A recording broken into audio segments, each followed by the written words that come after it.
Hey gang, Uncle Todd here, and I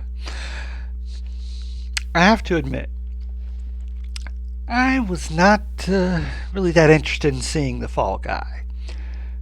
Loved the show growing up. I was in I think high school, early high school, and huge Lee Majors fan. I mean, I'd grown up watching the guy. There was, of course, the Big Valley, which played in syndication during the run of the $6 Million Man. And I was on Team Heath, even at that young age. Now, my brother, he was Team Nick. Because he was the angry one who fought all the time. And I much preferred the laid back Heath. And as for Jared, I don't know anybody who had that as their favorite. Although, uh, Linda Evans, yeah, yeah, I'd watch for her. And then, of course, when The Fall Guy was playing, $6 Million Man and The Bionic Woman were both in syndication. So, kind of through the 70s and early 80s, Lee Majors was the man. And what I liked about the original show was the stunt work and Lee Majors' characterization of Colt Seavers. He was very much the put upon protagonist. All he wanted was just a simple little fugitive retrieval. Go down, get the guy, bring him back, collect his money. And it was never simple. And it was always just one thing after another he'd have to work his way through, using his stunt training, of course. And Majors always played it so well that just kind of expression half the time. And so I really wasn't planning to see the movie, but my wife, she loved the Barbie movie. She had never been that big on Ryan Gosling. She never really watched his films, but after seeing him as Ken, she thought, you know what? I like this guy. I want to see his next movie. So we went to see The Fall Guy. And I gotta admit, I liked it. It understood the concept of the original show.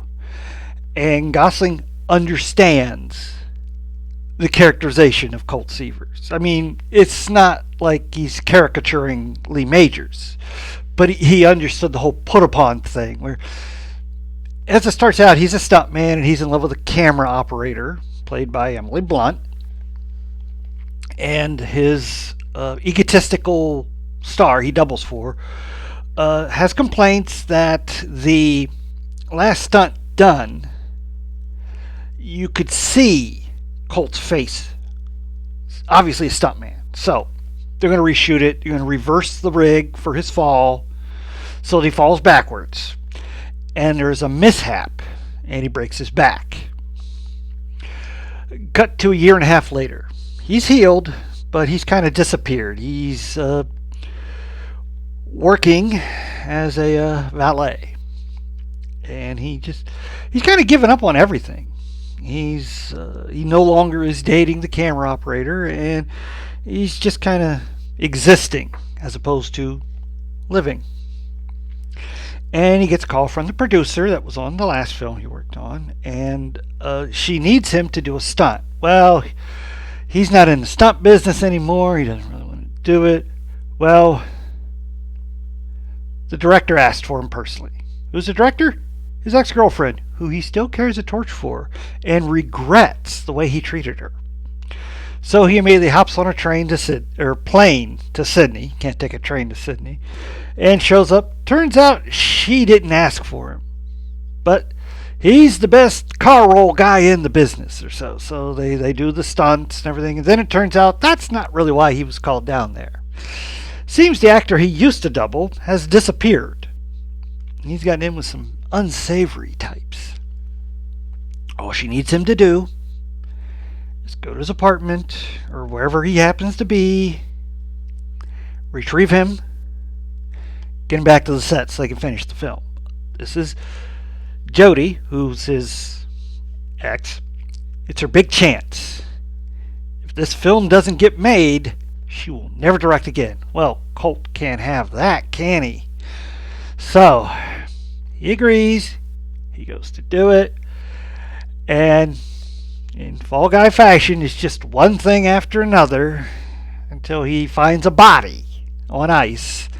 And then things get really complicated as he's now the prime suspect in the murder. And I'll leave it there. A lot of really good things in this. There's a great running gag for like the first half of the film where from the moment he gets into Sydney until he finds the body, all he really wants is just a cup of coffee. He's really suffering from jet lag. And one thing after another keeps preventing him from getting that cup of coffee. At one point, he finally gets to make a latte in the actor's penthouse when he gets attacked, and he's like trying to fend off the attack but not spill the coffee. So it's fun stuff like that. Gosling really gets the character. You know, things happen. He's just like, ah.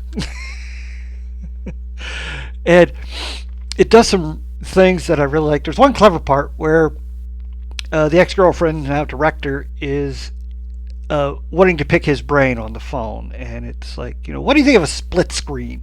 And then the entire scene is done in a split screen as they react to each other. It's really clever. And they have a great callback to the show where he at one point explains a stunt to someone and says, well, you know, I did it so many times I could do it backwards. And then later during the film, he ends up having to do that stunt backwards to get out of a situation. And they have really funny callbacks as they reference other films, and then you will hear that film's theme song play over the action. Clever there. And I don't think I've heard so many different variations on the Kiss song, I Was Made for Loving You, as in this film. Because it opens with the Kiss song, and then during different moments of the film, you will hear different renditions of it from different artists. Really clever film. And a really good cast. Of course, Emily Blunt, is really good as the first-time director and working through her feelings of seeing her ex on set. And there's a clever bit throughout the film where the film within the film starts to mirror what's going on in the actual film, especially in concerns to the relationship as they're working their way through, are they going to remain exes or not, because they still both have feelings for each other. And the best part, the dog Jacques, who only responds to commands in French and has one trick he has been trained to do on a certain command, and that's go for someone's crotch. And that gets used several times, and that dog practically steals the film. He's just so photogenic and expression in his eyes, and really, really funny. Yeah, a lot of great action because it's about a stunt man.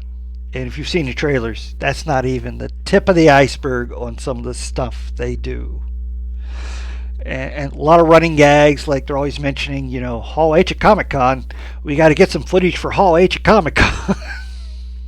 And other people are right. I was like, well, I can give it to you, but in return, I'm gonna need a producer credit on this film. He's like, I'm a stuntman. How am I going to do that? Yeah, I'm thinking. Someone had a quote online that kind of sums this up. This is the Barbie movie for guys, because it's everything you would want in an action film. Chases, fights, car stunts, explosions, and there's a little bit of romance, but it's not like syrupy romance. There's a lot of humor within it, and Gosling and Blunt play well off each other. And there's some really good twists that I don't want to go into that are, kind of go, oh, I didn't even think of that. You know, Jason, I just will say this. One of the key points of the film is never overthink. Things get too complicated.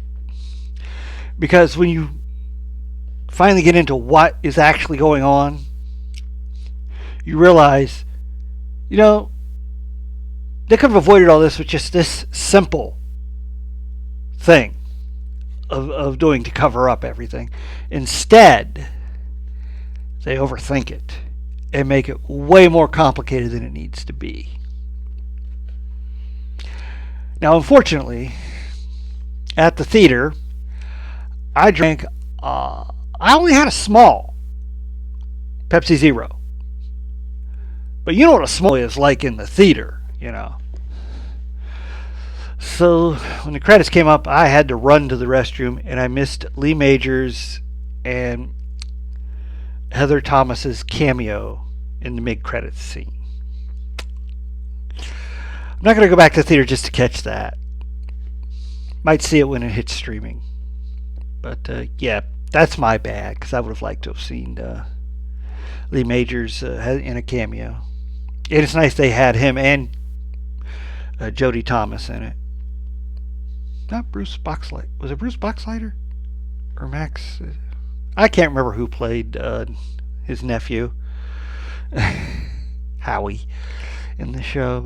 But he was probably busy. Or not acting anymore. Anyway, might have missed him too. Who knows? Anyway, really good film. 2 thumbs up. Great action. If you love action and explosions, you will love this film. Big thumbs up. Until next time, please hit like, share, and subscribe.